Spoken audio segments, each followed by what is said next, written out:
his telephone traces, Telnet, or FTP connections. Your assistance is crucial to this investigation. The crucial assistance the FBI received actually came from Tsutomu Shimamura, known as Shimmy, one of America's most skilled computer security experts. Shimmy joined the FBI manhunt because he was furious that Kevin had hacked into his system. At the time, Shimmy and hacker Mark Latour were working on a special project involving the OK900 cell phone. They had reverse engineered it, allowing them to change the ESN via the keypad. Eager to learn more, Kevin hacked into Shimmy's server and managed to steal files from his home computer. Shimmy was furious when he discovered the intrusion using network monitoring tools. Kevin wrote in his memoirs, "I had unleashed a hacker vigilante who would stop at nothing to get even with me."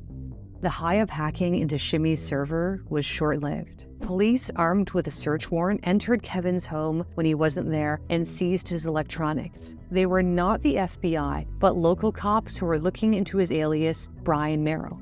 Still, it was only a matter of time before the different agencies talked. He fled Seattle for yet another fresh start, relocating to Raleigh, North Carolina.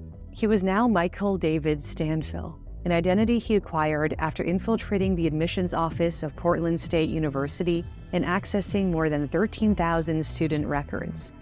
Remember when he hacked into Motorola and obtained the source code without securing the needed compiler? He now manipulated an engineer named Marty from Motorola's compiler supplier to FTP the file to him. Marty mentioned that the FBI was tracking a super hacker that they figured would try to acquire the compiler. Little did he know he was talking to that very super hacker.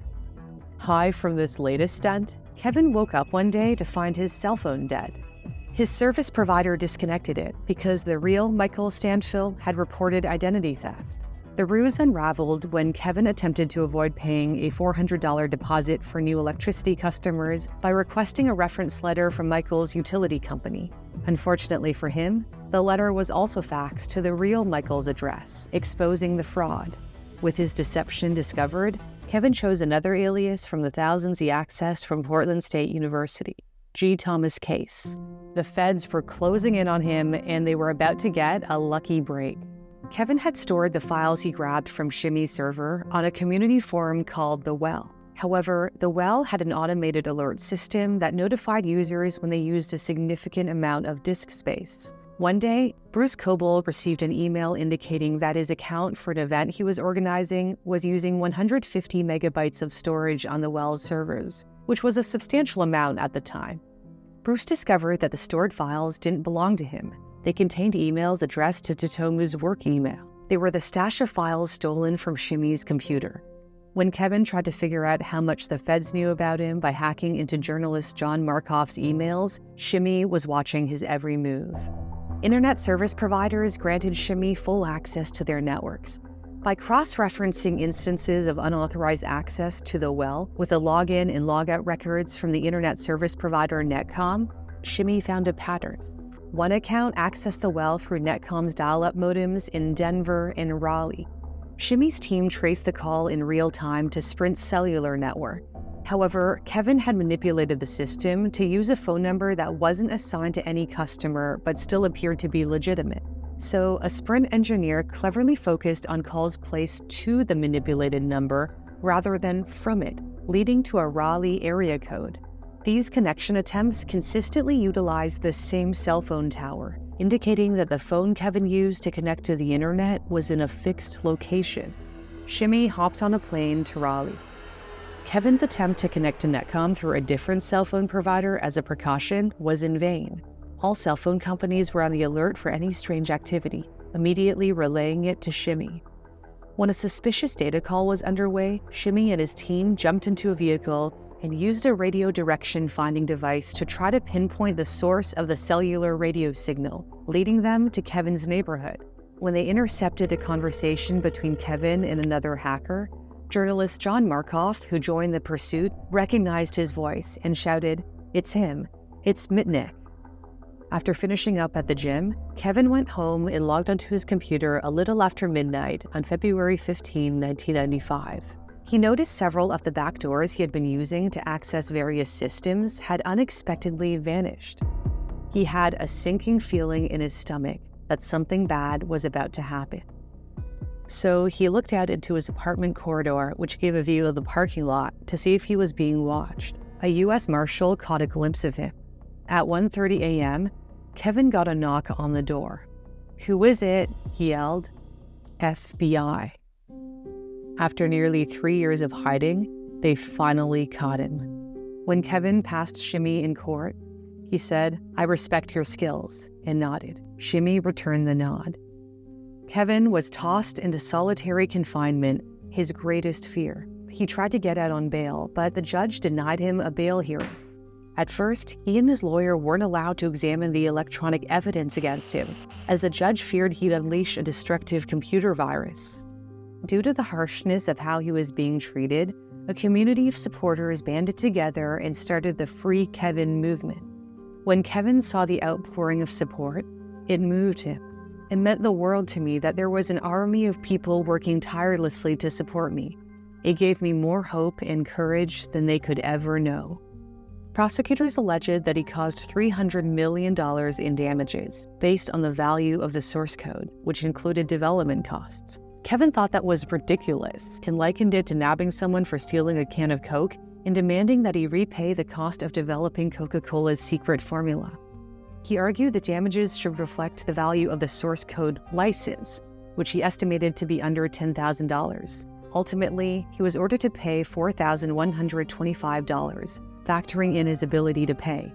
He wasn't exactly wealthy. He had never used or sold any of the information he accessed. Kevin pleaded guilty to 7 counts, including wire fraud, computer fraud, possession of access devices, and interception of data communications. He served 5 years in prison. When he was released on January 21st, 2000, he said, "My case is a case of curiosity." Mr. Mitnick, thank you for being with us here today. After his release, his former adversary, the U.S. government, invited him to share his insights. The human side of computer security is easily exploited and constantly overlooked. Companies spend millions of dollars on firewalls, encryption, and secure access devices, and it's money wasted because none of these measures address the weakest link in the security chain: the people who use, administer, operate, and account for computer systems that contain protected information. Kevin became hugely sought after. Now, Kevin Mitnick is the world's most famous hacker. Kevin Mitnick is a security consultant and CEO of Mitnick Security. He used his hacking skills ethically by advising companies on strengthening their security, and also shared helpful everyday advice. 000000. And voila. Stay safe. Don't trust the safes. Kevin had created a new life for himself and found love again, marrying Kimberly, whom he met at a cybersecurity conference in Singapore. But his happiness would be cut short. In 2022, Kevin received the devastating news that he had pancreatic cancer, which he battled for 14 months. On July 16, 2023, Kevin Mitnick died peacefully. He was 59 years old. At the time of his passing, his wife was pregnant. Kimberly later expressed, "Our son will know you, and I am convinced he will be a mini you." Kevin Mitnick went from being the world's most wanted hacker to the world's most wanted security expert. His insights have changed how companies and individuals protect their most sensitive data. As Kevin reflected on his remarkable journey, he said it was just like magic. While Kevin never used any of the information he accessed, the reality is not everyone out there would do the same. In 2023, Americans lost $10 billion to fraud, with imposter scams topping the list according to the FTC. And if you've ever Googled your name or email, as I have, you'll be shocked to see just how much information is out there about you. And unfortunately, data brokers sell your information to scammers, spammers, or anyone looking to exploit you. That's why I'm really excited to be partnering with Aura, the sponsor of today's video. Aura is on a mission to protect you online. Aura shows you which data brokers are selling your information and automatically submits opt-out requests for you. This doesn't just cut down on spam, but protects you from hackers trying to access your social media, bank accounts, and other sensitive information. Beyond safeguarding your information from data brokers, Aura includes a credit monitoring service where you can monitor your credit and get fraud alerts, as well as a password manager, antivirus protection, and a VPN. all without having to download several different apps. It's the best of everything at an affordable price. Aura is free for you to try out for 2 weeks by signing up at my custom link, aura.com/newsthing. That's aura.com/newsthing. The link is in my description. Thanks for watching. For Newsthink, I'm Cindy Palm.